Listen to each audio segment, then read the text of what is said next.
Steve Amedio is the outstanding columnist from the Troy Record. Also heads up the coordination, media coordinator, if you will.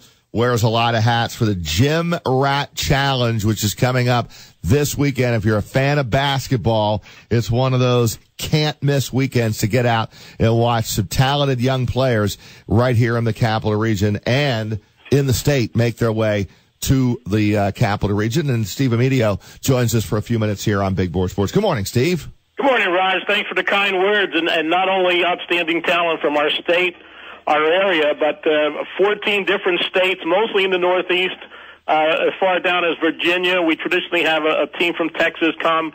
We've got a couple of teams from Canada. So it is the largest AAU event east of the Mississippi River. Wow. So there you go. Big AAU. And we know the popularity of basketball in the Capital Region. How much local talent can we see this weekend? Well, I haven't seen the rosters yet, but there are about 20 teams locally that have registered. I haven't seen who's on the teams, but we usually get the best young players from the local area.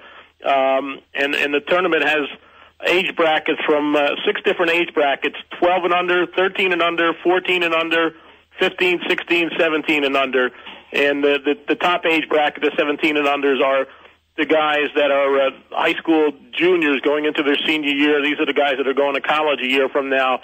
A lot of them are being highly recruited. So some of the 16s also, and if you want to watch real young guys, 12 years old and under, they're there too. And it's amazing how these young guys can play. I go over and watch them a little bit, and it's amazing how precocious and how talented 12-year-olds are, but they are very good too. Steve, where are the venues here? How much does it cost to get in? And give us a little bit of the who, what, where, when, why, and how for the big weekend coming up. All right, here's the whole spiel, Roger. It starts Saturday at 8 a.m. There are games all day Saturday. They go to about 10 o'clock at night. There are also games Sunday, again, starting at 8 a.m. They go until they determine pool winners. The pool winners go on to Sunday afternoon championship rounds in each age bracket. Those start around 1:30 or so. There are 5 sites that there are going to be games: Skidmore College, Saratoga High School, Saratoga Rec Center, RPI, and Shenendehowa High School. If you want to go and watch the games, it's $10 a day, get you into any site at any time, or $15 for the 2 days, which is just about the price of a movie ticket. You're going to go and watch a movie for 2 hours. Well, if you're a basketball nut, you can pay $15 and watch basketball from sunrise until way beyond sunset, both Saturday and Sunday. There are game programs that have complete rosters in them, so you can follow the players. You can see who's on the court. The game programs, I believe, are $5 a piece, very reasonable. There are reasonable concessions. These are not Yankee Stadium prices. There are very reasonably priced concessions. There's all sorts of merchandise, hats, T-shirts, shorts, hoodies, things like that are also available. And those are pretty much the details.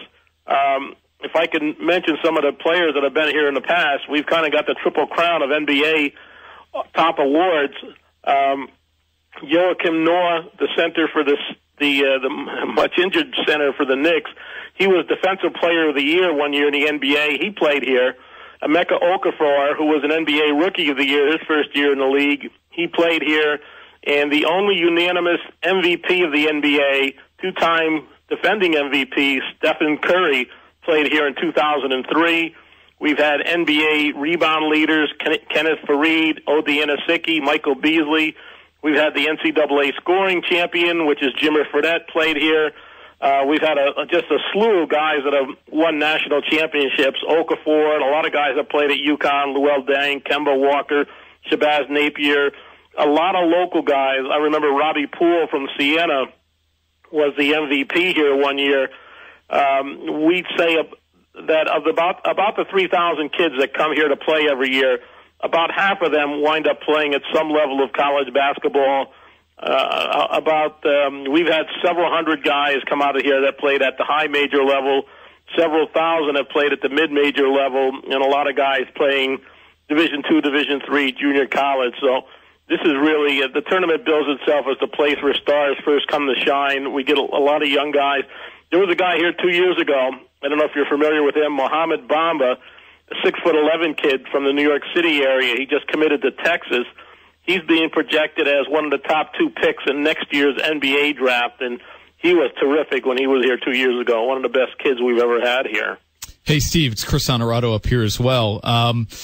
We were talking about, fans getting in, and if you want to go watch some great basketball, how many college coaches do we expect in an event like this? In other words, how many of these kids playing this weekend are kind of still searching for that right fit, and college coaches will be there maybe looking for their next recruit?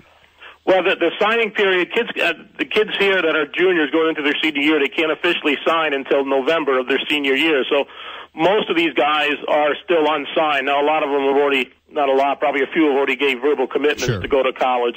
Those are the 17 and unders. Anything below that, the 16s, which are the sophomores going into their junior year, they're still being pretty heavily recruited, and they're probably still open. And you even get some recruiting interest to some of the younger guys. I remember a kid here one year, and I can't remember his name. He was a freshman in high school, and he had already made a verbal commitment to attend Virginia. Very good point guard from about 5 or 6 years ago. But to answer your question about coaches, it's a closed viewing period for Division I schools, so there won't be any D1 coaches here, but it's an open period for the lower levels. So there are going to be, I believe it's open for D2. There are going to be just a ton of D3 coaches here, and a lot of them work on the staff as talent evaluators.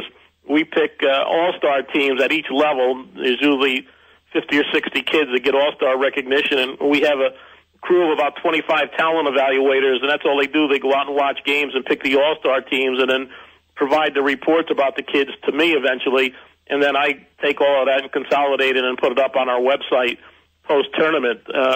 And that's a big function of this also. Something a lot of tournaments don't do is give these kids recognition online and really write about the kids. We write about their strengths and their weaknesses, about a paragraph about each all-star kid. So that's pretty extensive labor, and it's something not all tournaments do.